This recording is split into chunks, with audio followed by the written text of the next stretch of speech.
Hello and welcome back to another update where I cover the latest developments throughout the front line in the Russo-Ukrainian war. It is your host Weep Union, and in this one it is a major update as we have Russian advances all across the front line in the Kursk region, in the Kupyansk direction, directly into the town of Kupyansk.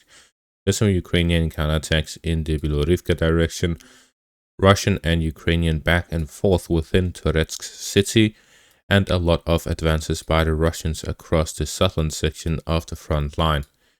There's also some Ukrainian counterattacks here in the Kursk region. Finally, there is some combat footage of a Ukrainian Leopard tank ambushing a Russian column. Starting out in the Kursk region, we have a lot of territorial changes. Starting out in the north, the Russians have closed yet another gap here within Kremyanoe to the southeast of the settlement, pushing towards the forest patches under Ukrainian control here in between Novoivanovka and Velaya Luknia. The Russians are also pushing down south, capturing the southern outskirts of Orlovka and Novaya Zoroshina. So we see the Russians are pushing towards Velaya Luknia from the north and directly towards it from the northwest.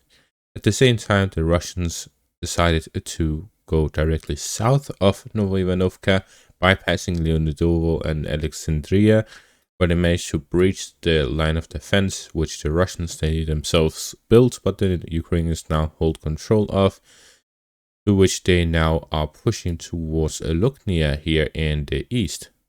Gaining control over the line of defense and then pushing towards Luknia would allow the Russians to close the southern gap, and if the Russians then also reach Malaya Luknia from the north, will be able to cut off all of the Ukrainian positions that is now within the new pocket, which has been created by this push here in the south and the push in the north. To the southeast, we see that the Russians are pushing towards the flank of Sucha along the river line, while the Ukrainians are resecuring Cherkasskaya and Konopelka to prevent the Russians from establishing a proper supply line towards the settlement of Sucha. Cherkasskaya was in the gray zone and is now confirmed to be under Ukrainian control. To the southwest near Plekhovo, the Russians secured the final fortified positions, moving further towards the river line to cut off the final remaining Ukrainian soldiers within Plekhovo and concentrating the forces either to push across the river line and make a crossing, or in the northern direction towards Sucha to attack it from the south. We see heavy fighting all across the Kursk region with a lot of back and forth, but mainly Russian advances across this section of the front line as the Russians look to regain full control over the Kursk region. Moving towards the Kupyansk direction, there is a very significant development, and that is that a Russian armored personnel carrier made it to the center of the eastern parts of Kupyansk. After the Russians captured the northwestern parts of Petropavlivka, they moved on to capture the forest patches south of the settlement and managed to drive through the railway all the way down south to the center of the settlement, where it managed to enter into, the center of Kupyansk in the eastern parts. There it was under fire by Ukrainian FPV drones and such. This led to the infantry from the armored personnel carrier disembarking and spreading out into the buildings within Kupyansk. So there are Russian soldiers within Kupyansk itself, but there's no supply line to and from this area, meaning that they are stuck there with no supplies. This means they'll not last for a long time, unless the Russians manage to establish supply lines and gain a foothold within the settlement, or if they manage to withdraw out from the settlement. What this showed is that there is practically no Ukrainian soldiers standing within the settlement itself to prevent such developments. The fortified positions were most likely empty, and the settlements, the buildings themselves, were most likely empty. Instead, they are spread across the fortified positions and settlements to the east and south of this, to which they want to prevent the Russians from reaching Kupyansk, but with the Russians reach Kupyansk itself, it's simply empty. It reminds me when in the direction of Chasiv Yar, when the Russians were fighting over the micro districts, the Russians simply drove past Kalinina and into the western part, filled with fortified positions and trenches, as we can see with the marked out locations, and it was just all simply empty. So we see that across the front line, the Ukrainians really do heavily rely on their FPV drones and artillery to hold back Russian advances, because the lack of manpower is so significant that they cannot man all of their fortified positions at all times. Naturally, they don't need to man their positions near Chuhiev while fighting is in Lipsy, but the point is the fortified positions just a few kilometers from the front line, where fighting could reach at any moment, are empty. Moving down further south, we see here in the direction of Bilorivka, the Ukrainians managed to reach the hills just west of the settlement, showing that they still want to compete over it, as the geolocated footage shows. So heavy fighting continues here in the direction of Bilorivka. Moving further south, we see here in the direction of Toretsk, there's more back and forth.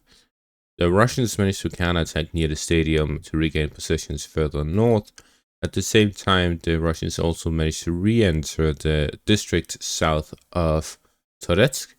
The Ukrainians managed to recapture the fortified hill south of the southern district of Toretsk and managed to push the Russians out of some of the forest patches in this direction as they continue offensive operations, counterattack and regain positions here south of Toretsk.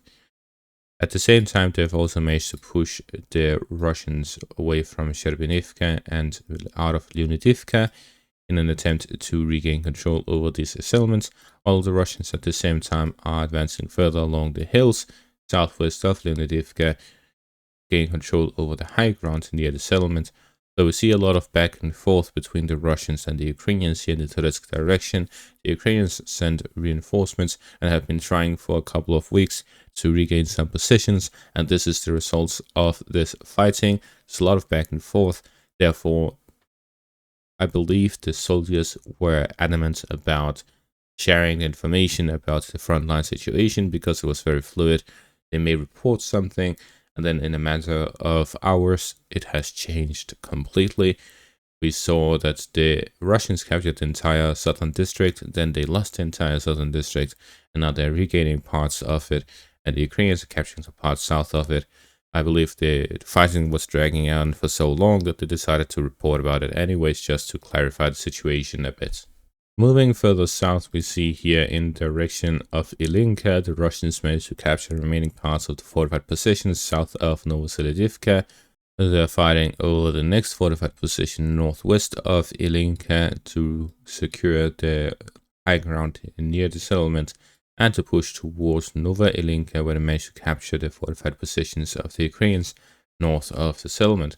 So with this, the fighting has now reached Novo Ilinka and the fortified positions north of Ilinka as Russians continued offensive operations north of Kurakhove. While at the same time, there's been no reports of any territorial changes near Kurakhove itself. To the south of the riverline south of Kurakhove, the Russians are pushing towards Uspenivka at the flank of Turdove and Konstantinopolsk.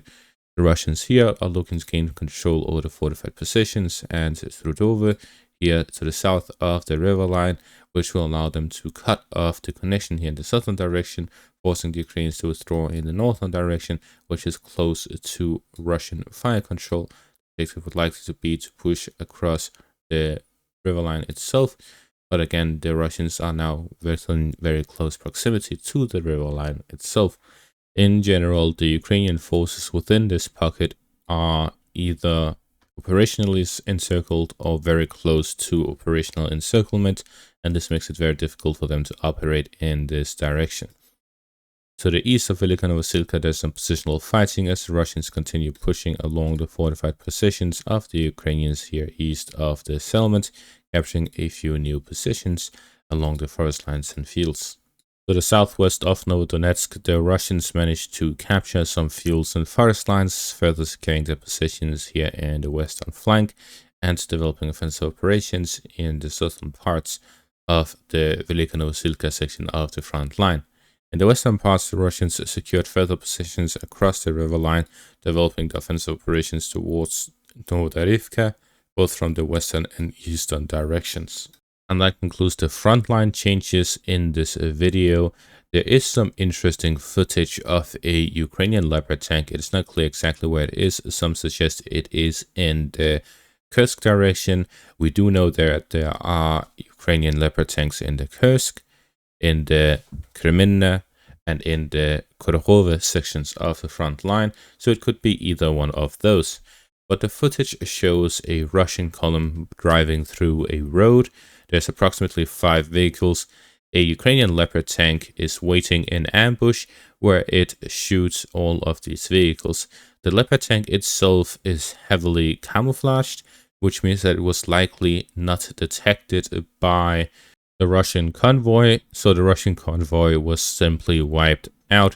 The infantry tried to disembark from the vehicles and run into the forest lines. This is a very regular occurrence in war, although it doesn't happen a lot as it requires a lot of planning. When a vehicle such as a Leopard tank with heavy firepower and is well camouflaged sets up an ambush, very little can deal with that.